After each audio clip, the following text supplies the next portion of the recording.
तपाईहरू अहिले हेर्दै हुनुहुन्छ स्मार्ट खबर। 24 घण्टा ताजा खबरका लागि हामीलाई सब्स्क्राइब गर्नुहोला, साथै छेउमा रहेको बेल घण्टीमा क्लिक गरी अलमा क्लिक गर्न पनि नबिर्सनुहोला।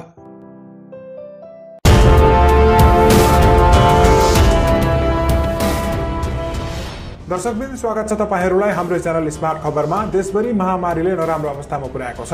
दिनहुँ संक्रमितहरूको केसमा के भइरहेको छ? यस्तो अवस्थामा कोरोना भाइरसलाई रोक्नका लागि सरकारले कस्ता कदमहरू अगाडि बढाइरहेको छ त? सबै कुराहरू ध्यानमा राख्दै आजको भिडियोमा लकडाउन र देशसँग जोडिएका सबै खबरहरू तपाईहरूमा राख्न गइरहेका छौं। यसकारण पनि तपाईहरूले भिडियोलाई अन्तिमसम्म अवश्य हेर्नुहोला। यो सँगै कुरा गरौँ कोरोना भाइरसका संक्रमितहरूको संख्या। पुरै देशभरि पछिल्लो 24 घण्टामा थप 380 जनामा कोरोना भाइरस संक्रमण पुष्टि भएको छ भने यो सँगै कोरोना संक्रमितहरूको जम्मा संख्या 6591 पुगेको छ। उपचारपछि 1158 जना निको भएर घर फर्किएका छन् भने यो सँगै सुरु गरौँ आजका मुख्य समाचारहरूको हेडलाइनबाट। दर्शकवृन्द, एनटीसी को सिम चलाउनेका लागि एकदमै ठूलो खुशीको खबर आएको छ। यसको पूरा खबरबारे आजको रिपोर्टमा तपाईहरूलाई पूरा जानकारी दिने प्रयास गर्नेछौँ। दर्शकवृन्द, त्यसैगरी विद्यार्थीहरूका लागि पनि एकदमै ठूलो खुशीको खबर आएको छ। यसबारे पनि तपाईहरूलाई आजको रिपोर्टमा विशेष जानकारी दिनेछौँ। दर्शकवृन्द, त्यसैगरी अर्को 3 करोड नेपालीका लागि खुशीको खबर आएको छ। कोरोनाको औषधि पत्ता लाग्यो भनेर बेलायती वैज्ञानिकको दाबी रहेको छ। यसबारे पनि तपाईहरूलाई आजको रिपोर्टमा जानकारी दिनेछौँ र कोरोनाको औषधि पहिला कुन देशमा उपचार गरिनेछ त? यसबारे पनि तपाईहरूलाई आजको रिपोर्टमा विशेष जानकारी दिनेछौँ। दर्शकवृन्द, त्यसैगरी कोरोना संक्रमितहरूको संख्या बढ्दै गएपछि 4 जिल्लाहरूमा लकडाउनमा थप कडाई पारिएको छ भने अरू जिल्लाहरूमा लकडाउन खोलिएको छ। अरू कुन जिल्लाहरूमा लकडाउन खोलिएको छ र कडाई पारिएका 4 जिल्ला कुन हुन्? यसबारे पनि तपाईहरूलाई आजको रिपोर्टमा विशेष जानकारी दिनेछौँ। दर्शकवृन्द, त्यसैगरी भीम अस्पतालबाट कोरोना परीक्षण नै नगरी 26 जना संक्रमितहरूलाई डिस्चार्ज गरिएको छ। यसबारे पनि तपाईहरूलाई आजको रिपोर्टमा विशेष जानकारी दिन गइरहेका छौँ। दर्शकवृन्द, त्यसैगरी लकडाउनका कारण 6% रेमिटान्स घटेको छ। यसबारे पनि तपाईहरूलाई आजको रिपोर्टमा विशेष जानकारी दिनेछौँ। र एउटा अर्को ठूलो खबर आएको छ। दर्शकवृन्द, त्यसैगरी सिमेन्ट उद्योगहरू पनि चल्न थालेका छन्। यसबारे पनि आजको रिपोर्टमा तपाईहरूलाई विशेष जानकारी प्राप्त गर्नेछौँ। दर्शकवृन्द, त्यसैगरी अस्ट्रेलियाबाट हुने उद्धार उडान 1 हप्तापछि सरेको छ। यसबारे पनि तपाईहरूलाई आजको रिपोर्टमा विशेष जानकारी दिन गइरहेका छौँ। दर्शकवृन्द, त्यसैगरी एउटा अर्को ठूलो खबर आएको छ। भारतसँग सीमा वार्ताबारे प्रधानमन्त्री ओलीले वास्तविकता लुकाएको भारतीय अखबारहरूको दाबी रहेको छ। यसबारे पनि तपाईहरूलाई आजको रिपोर्टमा विशेष जानकारी दिन गइरहेका छौँ। भिडियोलाई अन्तिमसम्म अवश्य हेर्नुहोला। त्यसैगरी नेपालीको उद्धारका लागि तय भएका 6 चार्टर उडान रद्द भएका छन्। कुन देशबाट हवाई उडान गरी नेपालीहरूलाई फर्काउने भनिएको थियो, ती ठाउँबाट आउने हवाई उडानहरू रद्द गरिएको छ। यसबारे पनि तपाईहरूलाई आजको रिपोर्टमा विशेष जानकारी प्रस्तुत गर्न गइरहेका छौँ। दर्शकवृन्द, त्यसैगरी आजबाट सबै खाले सवारी पास रद्द गरिने भएको छ। जोर बुजुरमा थप कडाई गरिएको छ। तपाईहरूले कुन सवारी साधन चलाउन सक्नुहुनेछ र कुन सवारी साधन चलाउन सक्नुहुन्न? यसबारे पनि तपाईहरूलाई आजको रिपोर्टमा विशेष जानकारी दिनेछौँ। दर्शकवृन्द, त्यसैगरी अलपत्र कामदारलाई निशुल्क फर्काउन ठूलो निर्णय गरेको छ। यो निर्णयमा के भनिएको छ? यसबारे पनि तपाईहरूलाई आजको रिपोर्टमा विशेष जानकारी दिनेछौँ। त्यसैगरी अमेरिकामा रहेका नेपालीहरूको लागि एकदमै ठूलो खुशीको खबर आएको छ। यसबारे पनि तपाईहरूलाई आजको रिपोर्टमा विशेष जानकारी दिनेछौँ। दर्शकवृन्द, त्यसैगरी सार्वजनिक यातायात सम्बन्धी पनि एउटा ठूलो खबर आएको छ। यसबारे पनि तपाईहरूलाई आजको रिपोर्टमा विशेष जानकारी दिने गइरहेका छौँ। दर्शकवृन्द, त्यसैगरी 73 जिल्लामा सार्वजनिक सेवाहरू सुरु गरिएको छ। कुन जिल्लामा सुरु भएको हो? यसबारे पनि जानकारी पाउन भिडियोलाई अन्तिमसम्म अवश्य हेर्नुहोला। दर्शकवृन्द, आजका मुख्य खबरहरू विस्तारमा सुरु गर्नुभन्दा पहिला तपाईहरूलाई एउटा सानो रिक्वेस्ट गर्न चाहन्छु। मलाई एउटा भिडियो बनाएर तपाईहरूमाझ ल्याउन एकदमै धेरै मेहनत लाग्छ।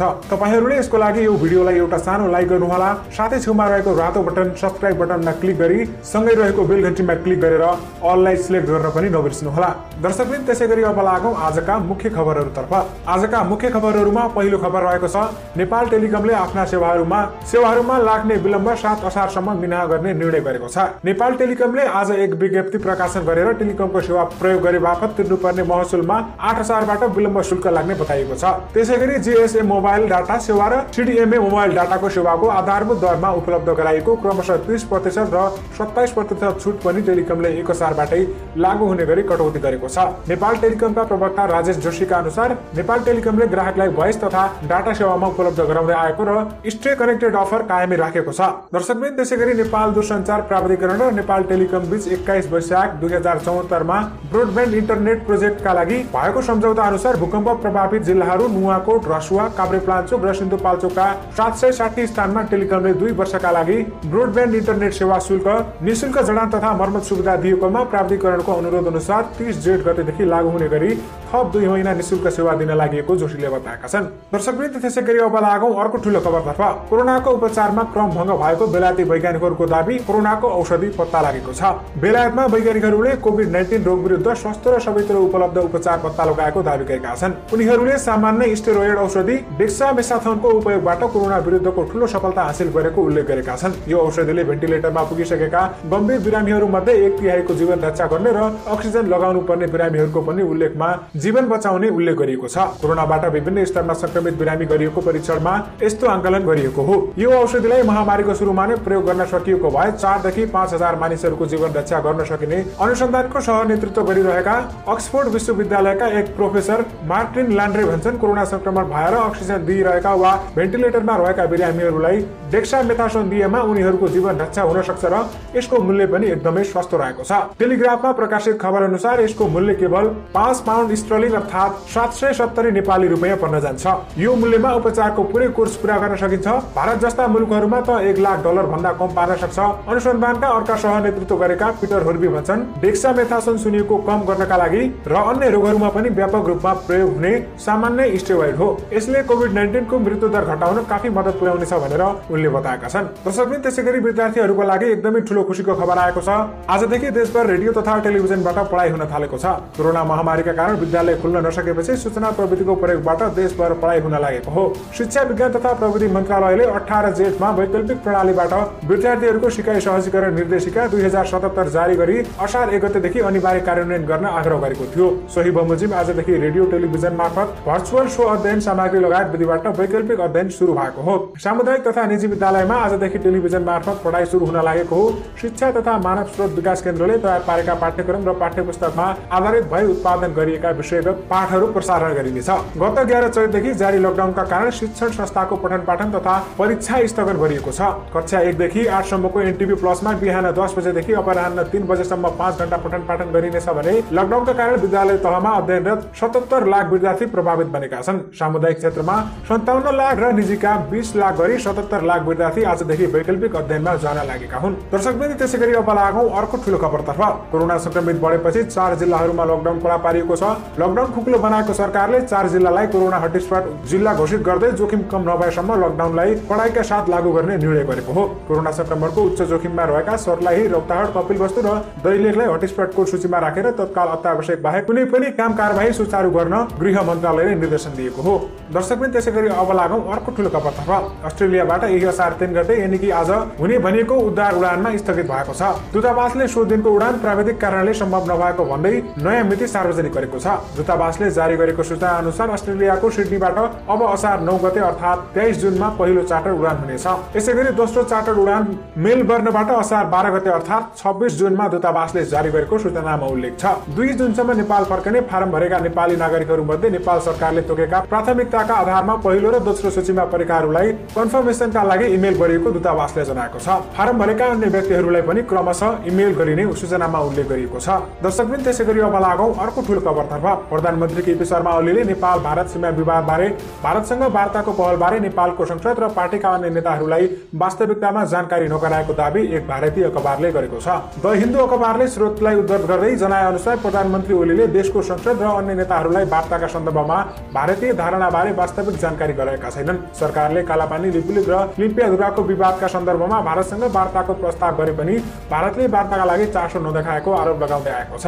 भारतीय स्रोतलाई उद्धृत गर्दै सो अखबारले लेखेको छ, जब संशोधन प्रस्ताव संसदमा पेश गरियो त्यसअघि नै भिडियो कन्फरेन्सका माध्यमबाट वार्ताको प्रस्ताव गरिएको थियो। प्रधानमन्त्री ओलीको एकतर्फी कदमले कठिन स्थिति सिर्जना गरेको र भविष्यमा कुनै पनि प्रकारको वार्ताको परिमाणलाई पूर्वाग्रही गरिएको भारतीय पक्षको धारणा छ। उक्त अखबारले समाचारमा नेपालका अधिकारीहरूलाई पनि यसबारे सोधेको छ।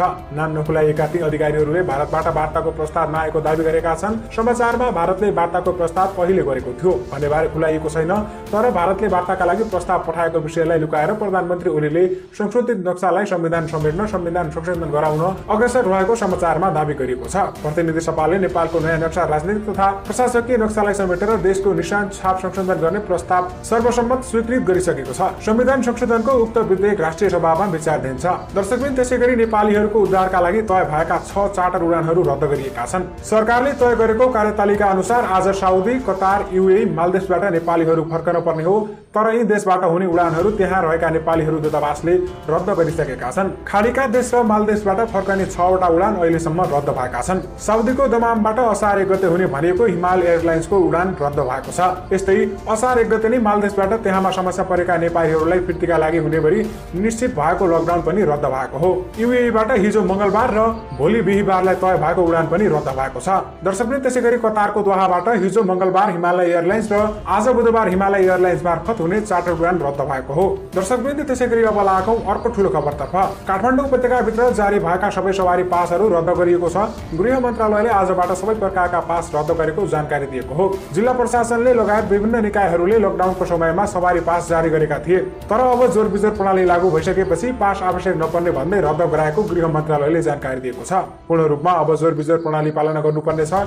निजी सवारी साधन समेत काठमाडौँ उपत्यकाभित्र जोर गते जोर नम्बर प्लेट भएका सवारी साधन र बिजोर गते बिजोर नम्बर प्लेट भएका सवारी साधन चलाउन पाउने छन्। यो नियम मोटरसाइकलमा समेत लागू भएको छ। तर काठमाडौँ उपत्यकाबाट बाहिर वा अन्य जिल्लामा काठमाडौँ आउनका लागि जारी गरिएका पासहरू छोटो अवधिका भने यथावत रहेको गृह मन्त्रालयले जानकारी दिएको छ। दर्शकवृन्द, त्यसैगरी अब लागौं अर्को ठूलो खबरतर्फ। सर्वोच्च अदालतले वैदेशिक रोजगारीका क्रममा करार अवधि समाप्त नभई अलपत्र परेका कामदारहरूलाई निशुल्क फिर्ता ल्याउनका लागि अन्तिम आदेश दिएको छ। न्यायाधीश आनन्द मोहन भट्टराई र हरिप्रसाद फुयालको संयुक्त इजलासले अलपत्र कामदारहरूलाई सरकारले नै पैसा खर्च गरेर फर्काउन आदेश दिएको हो। दर्शकवृन्द, त्यसैगरी अब लागौं अर्को ठूलो खबरतर्फ।